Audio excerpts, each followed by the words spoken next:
di China itu kan mereka kenapa lebih murah karena manufakturnya juga lebih jago lah dibanding Indonesia. Mereka Ya. otomasinya lebih ini. Jadi terima kasih telah klik video dan audio dari Ari. Semuanya ada di sini. Semoga menghibur dan bermanfaat. di China itu kan mereka kenapa lebih murah karena manufakturnya juga lebih jago lah dibanding Indonesia. Mereka Ya. otomasinya lebih ini. Jadi banyak banget strategi dan banyak banget kriteria masing-masing startup dan masing-masing segmen itu beda-beda sih. Kalau apa namanya? Kalau untuk dikatakan dia dapat PIC atau enggak. Oh, Makanya aku lebih suka personal touch sih dibanding kumpulin dalam satu kumpul tempat. satu kan enggak. Ya namanya les privat sama les massal lebih enak les privat lah. Iya benar. Tapi kalau Aku kerjaan itu enggak cuma ngomongin KPI, tapi ya kita harus bangun personal touch biar lebih gampang gitu ya. oke, Jadi ya enak-enak aja sih, enak-enak aja. nongkrong-nongkrong enak. Anjay, benar. Tapi Komisinya e-commerce itu misal di charge 1%, 2%. Nah itu bentuk bahagia hasilnya seperti itu. Tapi baru diterapkan 1 atau 2 tahun ke belakang inilah untuk di e-commerce. Sebenarnya Assalamualaikum warahmatullahi wabarakatuh. Selamat malam, shalom. Shalom. Oke, selamat datang di channelnya Ari. Area. Semuanya ada di sini. Oke, mantap. Halo Mas. Wih, salam kebajikan. Salam.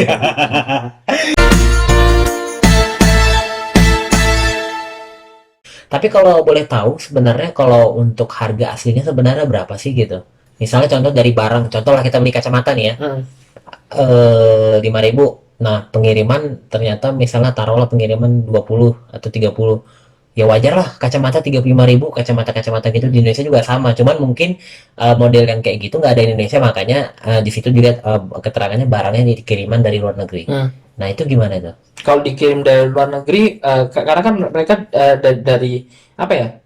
Di sananya mereka udah deket sama produsen, dan produsen kalau di China itu kan mereka kenapa lebih murah karena manufakturnya juga lebih jago lah dibanding Indonesia. Mereka Ya. otomasinya lebih ini. Jadi mungkin di sana lebih murah karena ya mereka produksinya semuanya mesin, dan kalaupun sampai sini tetap jadi murah itu kayak itu tadi. Subsidi. Ibaratnya nih kalau pertama kalau anggaplah tanpa subsidi dikumpulin jadi satu dulu, dijadiin satu hub tuh. Jadi di e-commerce tuh mereka kayak ngumpulin dulu baik barangnya, dikepulin lah istilahnya. Oh ini pengiriman dari apa namanya dari Tasik, ini pengiriman dari Garut, dikumpulin semua di Bandung, udah terkumpulin satu kontainer, baru dikirim barang ke Jakarta, baru dari Jakarta dikirim lagi ke ada yang ke Bogor, ada yang Bekasi. Nah kayak gitu. Jadi nggak dikirim satu-satu. Kalau satu-satu jelas mahal. Ya, Tapi betul. kalau kita kumpulin jadi satu terus di ini, nah itu yang harusnya jauh lebih murah. Setahu aku kayak gitu sih. Oh, gitu. Tapi kan belum tentu dalam satu waktu orang belanja dengan jumlah yang segitu banyaknya gitu.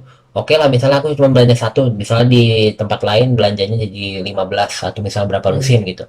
Jadi enak gitu kan, jadi lebih murah untuk pengiriman. Tapi kan kalau suatu waktu misalnya seandainya jumlahnya nggak sesuai dan emang kata kamu tadi itu subsidi terus, kan bisa jadi rugi itu. Itu gimana tuh cara menangani kalau yang kasus kayak gitu? Analoginya simpel sih.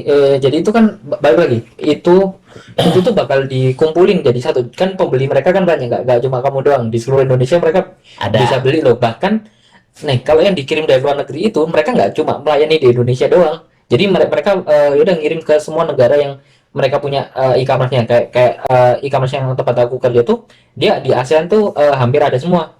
Jadi yang dari China ini mereka kirim barang nih. Oh ini yang buat ke Singapura, ini buat Thailand, ini Vietnam. Nah, nanti baru Dipisahin. iya dipisahin kayak gitu. Oh, berarti karena emang udah komunitasnya ini udah Banyak pembeli lah. udah besar, jadi mungkin kemungkinan untuk ruginya kecil ya. Iya, dan tadi aku bilang tadi mana baru lupa mau analogi Apa itu? tadi. Kayak analogi travel lah. Jadi Hmm. travel itu mau travelnya penuh, mau travelnya satu orang, dia tetap berangkat. Dia mengukur laba ruginya ketika nanti tutup buku di akhir bulan. Jadi mereka tetap akan memberangkatkan, kurang lebih harusnya sama kayak gitu. Tapi dengan pembeli kita yang sangat banyak, penduduk Indonesia udah berapa, anggaplah udah 200 jutaan, anggaplah satu persennya itu pengguna e-commerce lah, dan mereka beli dari luar negeri udah berapa tuh? Udah 2 juta orang-orang beli. Ngepenuhin kontennya gampang banget. Gitu. Jadi karena emang udah terstruktur lah intinya gitu. Ya. Oke. Nah, tadi kan di awal bilang masih kalau itu ngebagiannya ngehandle apa seller ya. Ngehandle seller. Nah, itu tuh kalau misalnya ngehandle seller tuh itu gimana sih job desk-nya? Bisa jelasin Itu sedikit. kalau nge-handle seller itu sebenarnya pengalaman kerjaku 3 tahun lalu. Jadi sebelumnya yang Oh, sekarang, kalau sekarang nggak handle seller. oke. Sekarang handle sistem. Jadi dulu kalau Oke. nge-handle seller itu jadi istilahnya kita jadi konsultan. Oke. Gimana kalau konsultan itu kan apa ya, ngebantu seller, ngebantu orang dari ujung ke ujung, mulai dia nge-set up bisnisnya, ngajarin mereka cara penggunaan teknologinya, sampai aku tuh kayak ngebantu mereka ngajarin pegawainya, ini loh cara ngeprint resi, ini loh cara balas chat, ini loh cara ikutan promo, ini cara upload produk. Nah kalau mereka udah bisa di operasional, baru kita ngomong strategi. Oh ini loh, ketika kamu diskon sekian persen dan apa namanya produk lain kamu kasih voucher juga, itu penjualanmu akan meningkat berapa persen sehingga omsetmu naik berapa persen dan marginmu juga akan naik gitu. Nah itu dari mulai setup, mulai dari awal masih telur sampai menetas akhirnya dia udah jadi seller yang gede, strategi itu yang aku lakuin sih dulu. Jadi strategi lah, namanya konsultan, kita nyelesain dari ujung ke ujung. Oke, oke. Tapi emang dengan jumlah seller kan banyak ya. Dengan jumlah seller sebanyak itu emang terhandle. Enggak kan, karena nggak semua seller itu di manage lah, nggak ada semua seller itu punya PIC. Aku dulu itu paling banyak ngehandle 70 seller gitu. Jadi 70 seller yang apa namanya di bawah aku. Berarti yang kalian handle itu seller-seller yang terpilih aja. Iya. Berarti misalnya nih aku nih seller baru ya, baru daftar masuk jual satu barang nih ke salah satu e-commerce itu.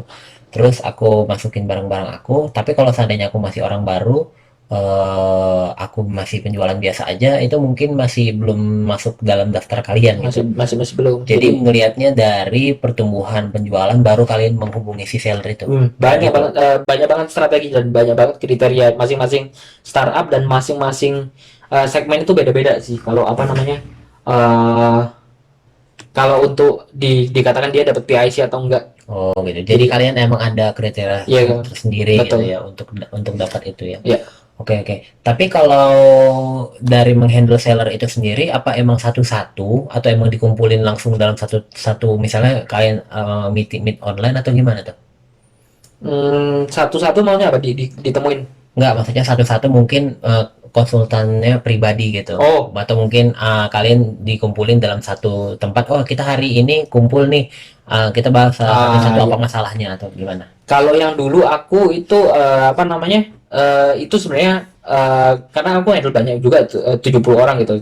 Cuma karena style aku kan lebih senang, aku suka nongkrong, jadi aku lebih suka personal touch ke mereka. Jadi aku kayak iniin satu-satu. Nah, emang ya problemnya adalah waktu aku harus dibagi luar biasa lah waktu itu. Tapi kalau aku pribadi, Jadi waktu banyak terbuang kayak gitu ya sebenarnya. Maksudnya jadi kayak nggak lebih efisien kali ya.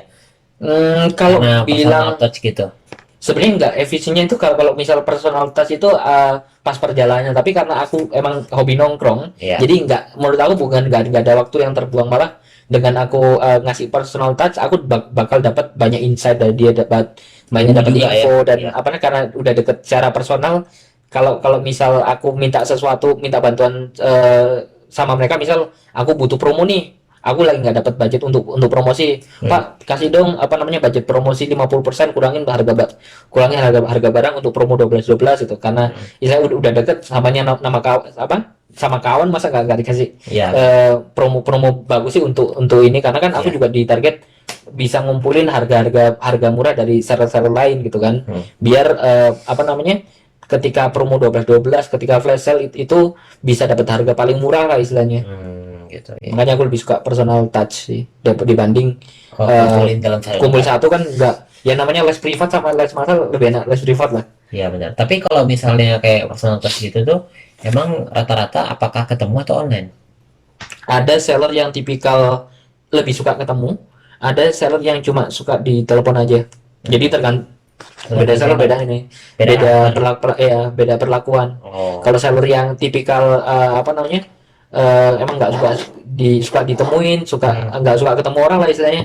Mereka biasanya aku arahin lewat chat, lewat telepon, mereka udah ngasih ini udah beres. Tapi ada juga yang seller yang harus istilahnya ditemuin, disuapin atau apa itu. Mereka juga istilahnya yang ngajak ketemu sambil kita ngobrol di luar kerjaan segala macam. Karena menurut aku kerjaan itu nggak cuma ngomongin KPI, tapi ya kita harus bangun personal touch biar lebih gampang gitu ya. Oke. Jadi ya enak-enak aja sih, Enak-enak aja ya. nongkrong enak. Anjay, benar.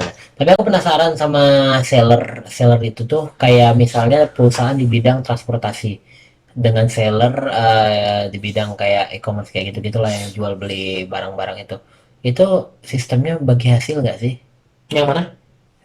Kan seller nih, aku ngejual barang. Kalau barang aku laku terjual, apakah aku ngebagi ke si e-commerce-nya sendiri? Kayak misalnya perusahaan transportasi kan ada bagi hasil kan? Oh iya aku tahu. Nah, apakah kayak gitu sistemnya?